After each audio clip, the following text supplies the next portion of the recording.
Hi and welcome back to Cheeky Crypto. My name is Nick.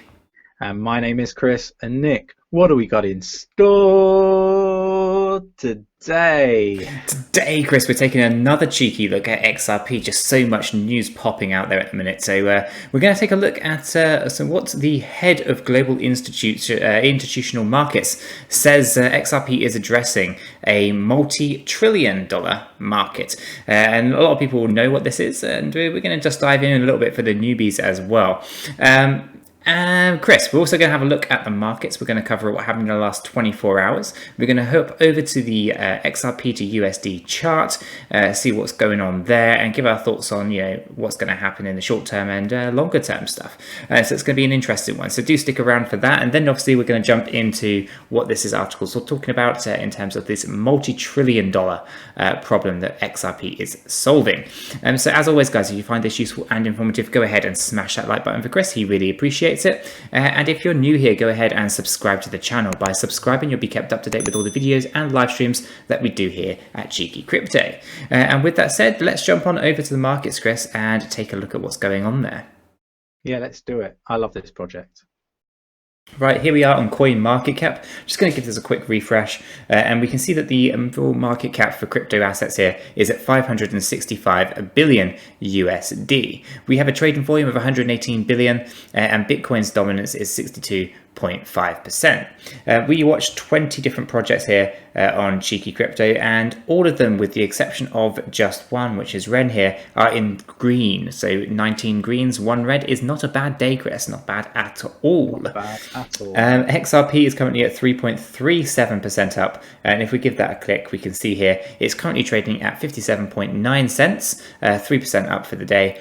Market cap is 26.2 billion USD, trading volume 8.5 billion. Circulating volume of XRP here is 45.3 billion XRP. Total supply 99.9 billion, and the max supply is 100 billion XRP. And as a brief recap for people, especially if you're new to the space, XRP's all-time high was achieved on the 4th of January 2018, and this was $3.84 per XRP.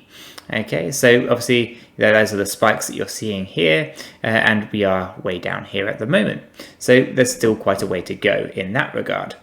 So let's jump over to the chart, right? I'm just going to go and hit here and go type in XRP to USD. We're going to pull this up, and here we're going to see a couple of things. I'm just going to delete this one for a moment. So here we have a fib retracement, okay? This retracement is from the low point of the 18th of November and the high point of the 24th of November, okay? So a short space of time, we saw this leg up, right? And what this does is it tells us how far we've retraced since hitting that high point.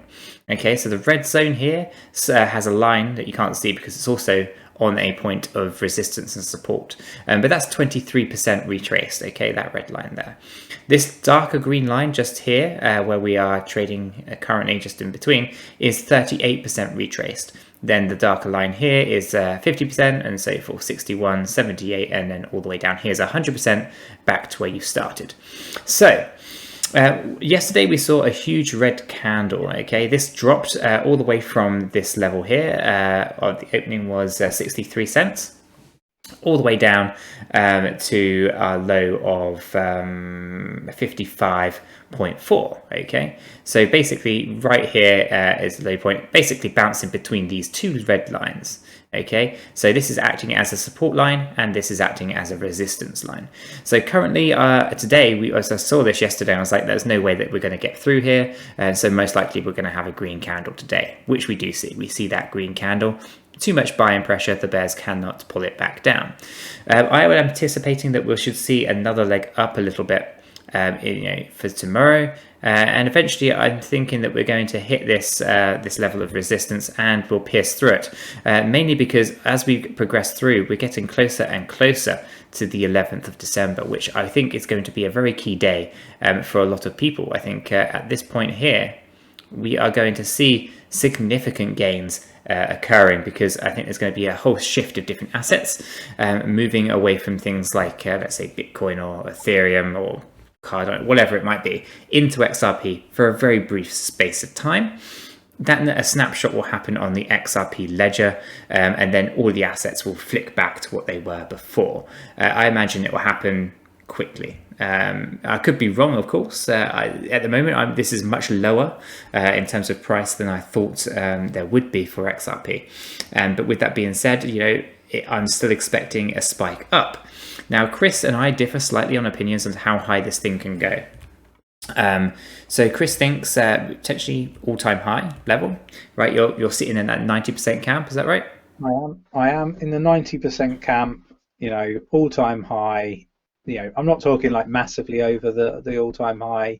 Maybe it'll be a few cent over, but yeah, that's kind of where I'm sat. And the closer we get to it, the less I believe that's going to happen. However, that's because I thought we would have a bit more price discovery by now. I kind of thought we would be around that 90-cent mark by now. But it doesn't mean that it's still not possible for it to happen. But you're firmly sat that we're not going to get there. But time will tell, right? Absolutely. I think we're going to see some significant price increases, just not quite that far. But let's see what we can see, right? So if I click here and pull up our little kind of, I guess, forecasting tool here and see what we can see what can happen, right? So let's zoom right out.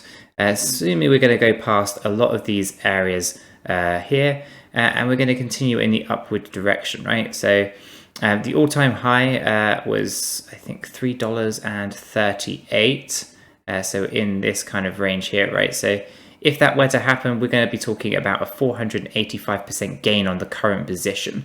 But I don't think that's necessarily going to happen. I think we're going to see probably, I think maybe this zone here, about 350% gains at about the $2.60 if we're lucky, and if things start moving more rapidly in the coming days. So one to definitely watch out for. I think we're going to start seeing some price movements, it's quite significant ones as well.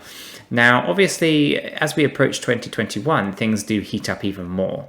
And there's quite a few analysts out there talking about a $10 XRP. Okay, so $10 from our current position is a 1,600% growth. Okay, absolutely massive in itself, so one to watch out for. But beyond that, some people are even talking about $20 XRP, $50 XRP, and so forth, right? So at $20 it's over 3,000%.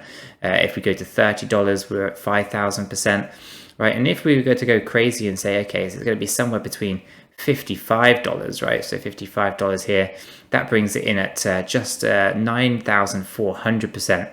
And if we were to make it to $100, which I think is incredibly unlikely, but I won't rule it out completely, is 17,000% on the current position. So there's huge potential in XRP next year. And even if we just saw the kind of $15 level that's also being spoken about, we're still talking 2,500% approximately in those kind of range. So there's still huge amounts of profit to be gained in the coming months, Chris. Even if this flare snapshot doesn't go as we first thought it would, the future is still incredibly bright for XRP. It is definitely not going in a negative direction by any stretch of the imagination as we kind of enter the bull cycle of 2021. So really good stuff. Anything you want to add to that before we go ahead and take a look at what the head of global markets is talking about? No, let's just get straight into it, Nick. Fantastic. So Ripple's head of global institutional markets says XRP addressing multi-trillion-dollar market, recommends a barbell strategy for crypto investors. Okay, so let's take a look, right? So Ripple's head of global institutional markets is offering her take on crypto markets and the value proposition of Bitcoin and XRP. So in an interview with Barron's and Grayscale, basically the rising, actually notes on the rising number of institutional investors entering the crypto markets, and says anyone looking to invest in the space should consider use case and utility. And we always say that it's definitely the thing to be thinking about. As I say, we're longer term investors, and we don't necessarily adhere to the barbell strategy that we get into later in this article, but we think that utility makes a difference, and it's the only thing really that's going to be causing price discovery and price action in the future. And therefore our whole kind of long-term strategies that are built around projects that have this major use case that has real world utility, right? That correct, Chris? Yeah, that's it. Spot on. Fantastic. Just want to make sure my cardboard cutouts are contributing. Wait. Right. Cheeky. So highlights Bitcoin's potential growth as a store of value that competes with gold, and says XRP's high transfer speed and low cost gives it a $1 trillion use case in the global payments market. So here's a quote, right? So for the people that are new coming into the space, take a look at a few individual crypto assets, understand their utility, their core value proposition, what problem they are solving. Look at the total addressable market there. For example, in payments, because of trapped capital, there's trillions and trillions of dollars of market opportunity that XRP as a digital asset is solving for. So that's the huge addressable market. So there you would see a driver for value creation. For Bitcoin, look at the market cap of gold and look at the market cap of Bitcoin. There's still tons of room, but there will be volatility between here and when we see a top for Bitcoin. Absolutely. So my general view is we're still in a super early stage of this market. While it's very promising to see huge institutional investors and large Fortune 500 companies coming in and putting their treasury cash into Bitcoin and other crypto assets, this is all promising, but there will be short-term volatility in individual coins. When it comes to portfolio allocations, she recommends investors utilize a barbell strategy, which is typically defined as a portfolio that consists of 50% short-term and 50% long-term holdings. So I would say a barbell strategy for those who can be patient, which many investors want and look for long-term value creation. Put a portion of their allocation in equity, taking stakes in some of the also the most promising companies in the space, and look at their 7 to 10 year returns if you invest in that type of time zone horizon. When you then take the other portion of your allocation and pick 3 or 5 or whatever is the right number and diversify and pick a few crypto assets that you really see a story behind, that you understand the value proposition and understand the problem they are solving. Because ultimately, as you figure out the addressable market, you can back into reasonable valuation. And as I said in my example earlier, just taking 3% exposure to the asset class would result in at least 15% outperformance versus the traditional managed portfolio that's non-crypto. So absolutely sound advice here, to be honest with you. Now, a barbell strategy, Chris, as we were discussing earlier, is not something that we typically have adopted. But if you give your thoughts on where you think this might actually lead us going forward. So it isn't how we sort of approach it per se, but there are a lot of the elements that we do consider, and we do mirror a lot of what was spoken about just there. But we don't really look at short-term investments, right? And for us in this market, we're looking at the long-term investments, projects that are undervalued, and we do talk about this, and that's slightly different to what's being highlighted there. But real use case, great teams, all that sort of stuff that was just spoken about, we do look at and we do consider, and our investments are not solely around that, but they are massively impacted whether we invest or not based on those metrics, right? So where it would probably lead us though, having the read of this article and doing other research, is we probably will look to get into some shorter term investments, but once we've positioned ourselves in such a way that we're very happy with our long-term approach, because ultimately we don't mind waiting, do we, Nick? As long as we've got the actual faith in the projects that we're invested in, right?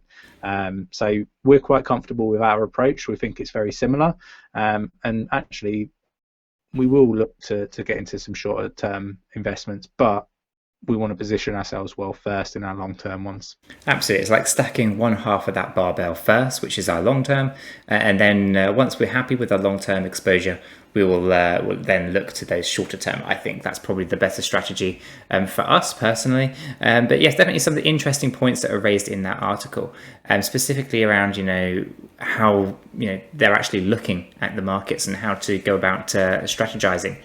So pretty good advice, I find.